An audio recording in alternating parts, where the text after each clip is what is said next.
नमस्कार, मैं प्रसन्नजीत महांती जगन्नाथ धाम पुरी से बिलोंग करता हूँ। मेरा जन्म एक मिडिल क्लास परिवार में हुआ और बचपन से मुझे बहुत कुछ हॉबी मेरा रहा है, जैसे कि सिंगिंग करना, एक्टिंग करना, डांसिंग करना और उसके साथ साथ मैं रेसलिंग भी करता था।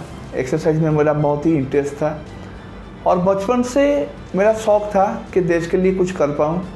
आर्मी में जाने का बहुत ही इंटरेस्ट था, लेकिन वो हो नहीं पाया। भगवान का कुछ अलग ही कुछ प्लानिंग था मेरे लिए। 50 से ज़्यादा मैंने ड्रामा थिएटर किया है। एक्टिंग का जो शौक़ था ये मेरे बड़े पापा से मैं इंस्पायर हुआ था। उसमें बहुत सारे ड्रामा में मैंने डायरेक्शन भी दे चुका हूँ ऑलरेडी।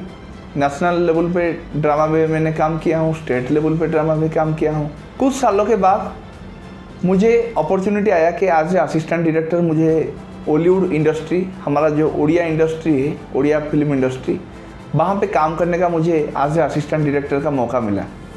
और वहाँ पे बहुत ही अच्छे डायरेक्टर जो थे, मुझे उनके साथ काम करने का सौभाग्य प्राप्त हुआ। तो वहाँ से मैंने बहुत कुछ सीखा। और मेरा जो पहला सीरियल जिसमें मैंने एज ए असिस्टेंट डायरेक्टर काम किया था वो था श्री जगन्नाथ। वो एक माइथोलॉजिकल सीरियल था और उसमें मैं बहुत ही प्रभावित हुआ। मैं पूरा डायरेक्शन वहाँ पे सेक्टर संभालता था और धीरे धीरे 6 नंबर असिस्टेंट डायरेक्टर से मैं चीफ असिस्टेंट डायरेक्टर भी काम किया वहाँ पे। तो वहाँ पे मैं बहुत ही इंस्पायर हुआ, भगवान के बारे में जाना, क्योंकि वो जब डायरेक्शन में देता था स्क्रिप्ट दिन रात में वहाँ पे पढ़ता था। तो धीरे धीरे जगन्नाथ धाम पुरी में भी मेरा जन्म हुआ था। तो बचपन से स्पिरिचुअलिटी में मैं इन्वॉल्व रहा हूँ। और ये जो श्री जगन्नाथ का जो सीरियल मैंने किया, उसमें धीरे धीरे मुझे बहुत ही इंस्पायर किया स्पिरिचुअल वर्ल्ड के ओर जाने के लिए। डायरेक्टर बनने के लिए बहुत ही मैंने स्ट्रगल किया, बहुत ही प्रोडक्शन हाउस गया, बहुत सारे प्रोडक्शन के साथ इंट्रोडक्शन किया और स्ट्रगल करने के कुछ हासिल नहीं हुआ मुझे। घर परिवार सबको छोड़ के मैं वृंदावन चला गया। वहाँ पे मेरा दीक्षा हुआ और दीक्षा होके वहाँ से गुरुदेव ने मेरा नाम जगन्नाथ रख दिया। तो प्रसन्नजीत से जगन्नाथ का मेरा नाम जो है वहीं से शुरू हुआ और एक नया जर्नी मेरा शुरू हुआ वहाँ पे। तो वहाँ पे ही मठ में मैं सेवा करता था, बहुत सालों तक रहा। श्रीमद् भागवत गीता का पाठ करता था सुबह और मठ में सेवा करता था। उस दौरान एक एस्ट्रोलॉजर वहाँ पे आए थे, डॉक्टर लक्ष्मी नारायण करके। उनके साथ मेरा मुलाकात हुआ और बहुत ही मैं इंस्पायर हुआ उनसे। वो मुझे थोड़ा एस्ट्रोलॉजी के नॉलेज में वो बोलते थे, मैं पूछता था कि ये क्या प्लैनेट का क्या है, पोजीशन वगैरह क्या है। और वो वैदिक एस्ट्रोलॉजर थे। उनसे मुझे इंस्पायर होकर उनके घर पे भी जब समय मिलता था मठ में, तो उनके घर पे भी जाके थोड़ा बहुत एस्ट्रोलॉजी सीखता था। तो फिर वो मुझे गाइडेंस करके मुझे बोले कि तुम वैदिक एस्ट्रोलॉजी पढ़ाई करो। तो उनके गाइडेंस पे, मार्गदर्शन पे मैंने वैदिक एस्ट्रोलॉजी का पढ़ाई किया। फिर मैं नाड़ी एस्ट्रोलॉजी भी सीखा और प्रसन्न ज्योतिष भी उसमें भी मैंने अच्छा किया। और नाड़ी एस्ट्रोलॉजी में मुझे 2 रिकॉग्निशन मिले, एक ज्योतिष अलंकार और एक ज्योतिष शिरोमणि, जो कि बहुत ही महत्वपूर्ण है और वो मैंने अचीव किया नाड़ी एस्ट्रोलॉजी में। फिर मैं टारो कार्ड का रीडिंग भी किया, फिर मैं फेस रीडिंग भी किया।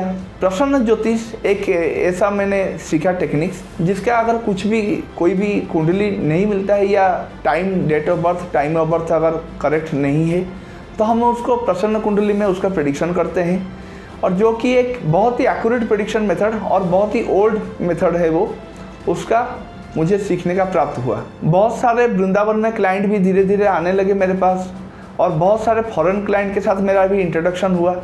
और वहाँ पे 2000 से ज़्यादा आज तक का मेरा हो गया है और जिसके थ्रू पे मुझे वर्ल्ड वाइड रिकॉर्ड का सौभाग्य प्राप्त हुआ कि वर्ल्ड वाइड रिकॉर्ड से मुझे एक अचीवमेंट के लिए एक्नॉलेज वो किए मुझे।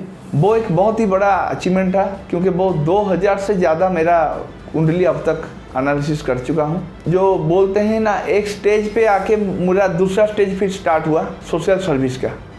और सोशल सर्विस का ये जो मेरा दौरान शुरू हुआ, बहुत सारे मैं ओल्ड एज होम पे जाता था और बहुत सारे मैं ऑर्फन लोगों को जितना मेरे से हो सके मैं मदद करता था। बहुत सारे बच्चों के जो अनाथ आश्रम होते हैं वहाँ पे भी मैं जाके जितना मेरे से हो सका है मैं डोनेट किया, और बहुत सारे इन्वॉल्वमेंट रहा हूँ, जिसके थ्रू में बहुत सारे रिकॉग्निशन, बहुत सारे अवार्ड्स मुझे मिले हैं। इसके लिए मुझे बहुत खुशी होता है, दिल में बहुत ही खुशी होता है जब मैं जाके इन लोगों के साथ टाइम स्पेंड करता हूँ। दिल में बहुत ही खुशी होता है, और मैं मानता हूँ कि जीवन का यही लक्ष्य है, मानव सेवा ही माधव सेवा है। ये सब हम जानते हैं, उसको जीवन में कैसे इम्प्लीमेंट करना है यही सिर्फ बाकी है। तो यही है मेरा छोटा सा स्टोरी, और इसमें मेरा परिवार, मेरा वाइफ, मेरा पेरेंट्स बहुत कुछ मदद किए हैं, और उन सब का मैं आभारी हूँ। और आप सबका जितना भी हो सके मैं सेवा करने के लिए इस जीवन में मैं सेवा करूँगा मरते दम तक। जय जगन्नाथ।